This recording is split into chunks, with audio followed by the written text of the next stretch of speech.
the common application essay, or the personal statement, as someone will call that, the 650 words that every student will have to write if they are applying to college. Now, if you're filling in the common application, I have a little bit of a breakdown here for you so you can understand what is changing for this school year, for this 2023-24, if you're a rising senior and if you're writing your essay. So, the common application and the topics, to be specific, are officially out.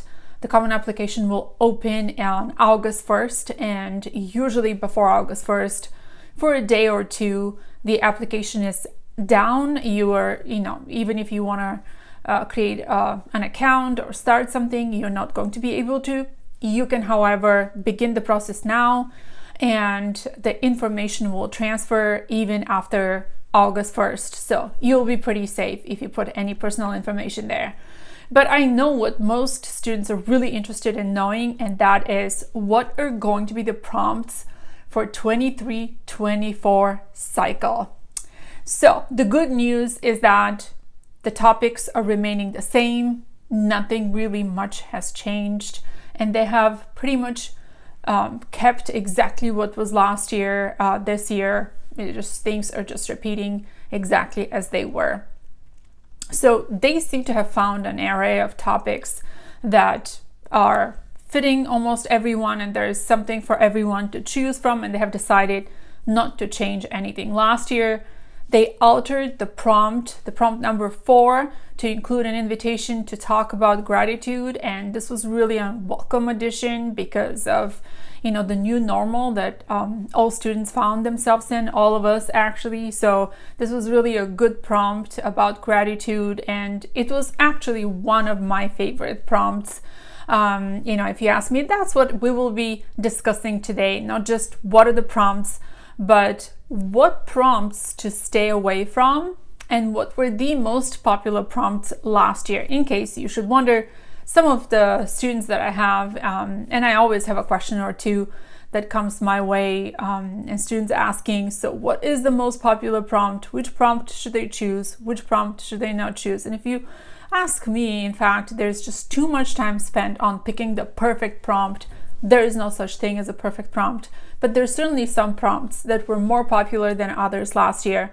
And in my personal opinion, there's some topics when you're when you're responding to these prompts, there's some topics to certainly stay away from, and that's what I'll be discussing today. So the prompts from 1 to 7 will be listed below, so I don't have to go ahead and read those prompts. What they have decided is to keep the question about COVID and how COVID might have affected you. So that is the same thing as last year again. So which prompts were most popular last cycle? In the most recent cycle from 22-23 of the Common App, the most frequently selected topic was number 7, which is share an essay on any topic of your choice. It can be one you've already written, one that responds to a different prompt, or one of your own design. Okay, so this was number 7, the most popular prompt, the topic of your choice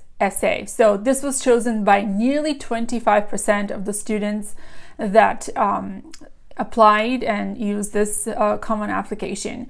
Prompt number 5, discuss your accomplishments, was the second most favorite prompt. And I'm just going to go ahead and read prompt number 5 here. Discuss an accomplishment, event, or realization that sparked a period of personal growth and a new understanding of yourself or others. So this was the second most popular prompt, and this was chosen by nearly 24% of the seniors that applied. And the last most popular prompt was prompt number 2, which is about setbacks and challenges or failure. And the prompt reads, the lessons we take from obstacles we encounter can be fundamental to later success. Recount a time when you faced a challenge, setback, or failure. How did it affect you, and what did you learn from the experience? Okay, so many students that I personally worked with last year chose to select prompt number 2 only because it just gives them an opportunity to create that, or so they felt, that story where they have, zero to hero kind of effect, which always, in my personal opinion, makes for a good personal narrative. Least favorite for my students in particular, and when I work with my students, was number 7. So this is pretty interesting to me when I read the stats that number 7 was one of the most popular prompts. Share an essay on any topic of your choice. And the reason why this could be a little bit of a dangerous prompt to choose is because it is so open-ended. So unless you really have something very specific to share, unless you have baked story, and unless you already have something that you've written, this could be a little bit of a dangerous territory where you could speak about anything. Yes, that's very freeing and that's lovely, but again, it might be a bit dangerous if you're not working with anyone, if you're not having anyone guide you. You could go on a tangent and you might really lose yourself. So as far as the prompts here go, and each one of them, expecting a good personal statement, 650 words. The minimum, actually, the bottom is 250. So minimum 250, maximum 650 words. As far as the prompts really go, I would say do not spend too much time thinking of the perfect prompt. Instead, focus on your story. But number 7 can really be one of those prompts where you do something amazing. If you have someone to guide you, and if you start early, if you spend enough time brainstorming, or you could actually fall flat on your face with prompt number 7. Now, I'm not going to suggest, choose prompt 1 or 5 or 7 or none of that. No one should be guiding you to what prompt to choose. But you should certainly look at all of these prompts and think about a story you might have that will fit 1 or 2 or even 3 of these prompts, and brainstorm on each one of them. Take a look and see where your story is taking you and how it's shaping, and then only decide on the prompt. So I would say think about the story first and foremost, and then think about the prompt. So there are no special hacks. If you, I know students are on Reddit and they Google stuff, and then there's all this hack the Common App essay and hack this and hack that.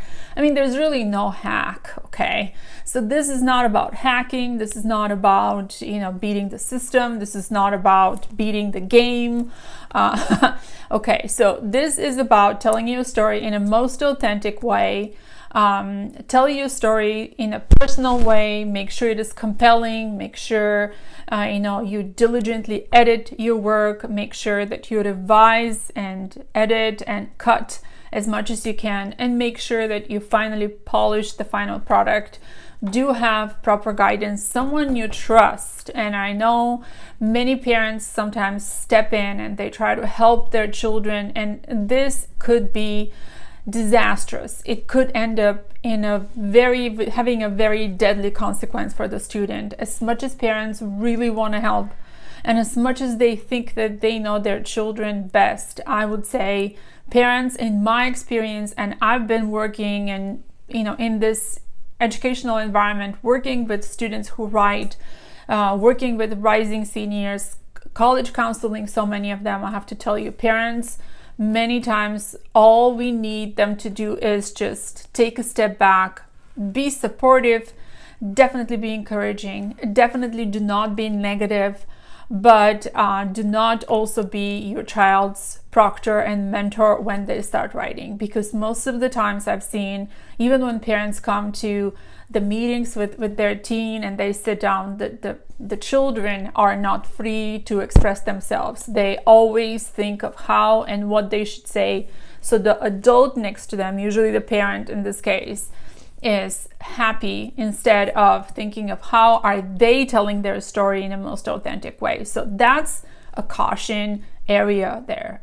If there's anything that you need to pay attention to, is that, and not spending so much time on choosing the prompt. So writing a personal statement that is compelling does not necessarily mean that you have to have done something exceptional or of great value in your life, or as I say, you don't have to have saved elephants or built cities. Okay, a great college essay can take place in any area of your life, and there's really no shortage. I mean, there's plenty of opportunities of drama and tension and everything that you're experiencing in your everyday life. So over the course of your life, there must have been something, without a doubt, that you have experienced that is worthy of your essay as an essay topic. So sit down, spend enough time, think it over, and spend time on reflecting who you are and what matters to you, and then your compelling story will emerge. The most important thing is to give yourself time to reflect.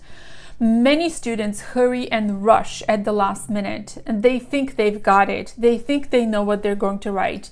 They think, this is not going to be that difficult. They think they have done it many times for their literature class. This is different kind of writing than the writing that you just give to your literature teacher, and you know that you'll get an A, and the teacher is paid to read your work and grade you. Okay, this is what they do.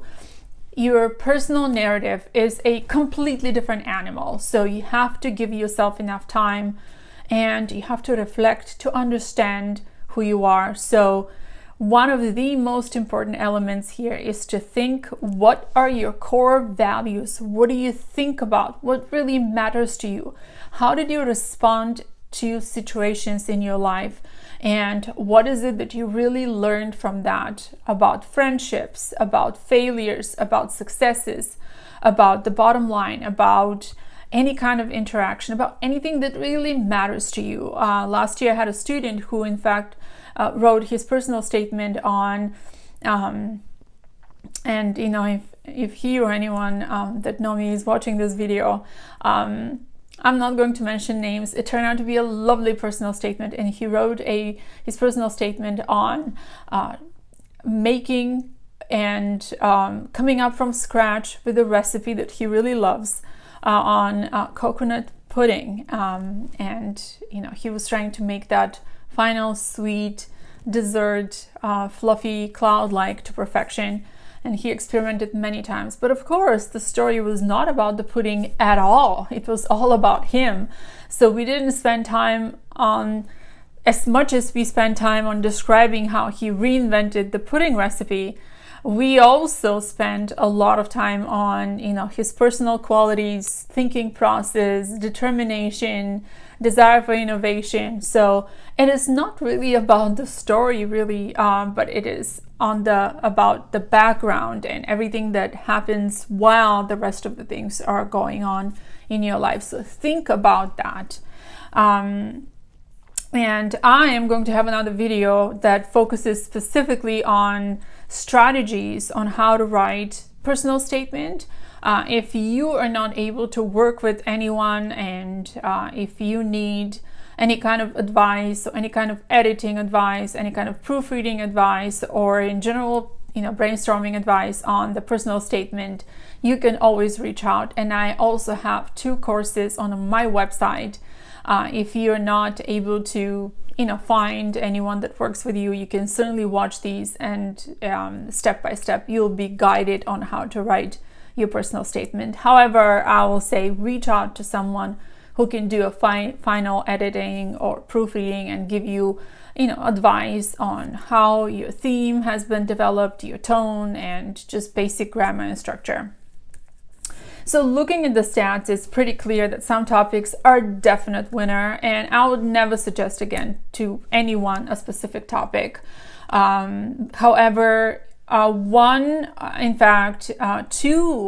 two specific themes that I would say to stay away from any of the topics that you choose. These specific themes that you should really avoid discussing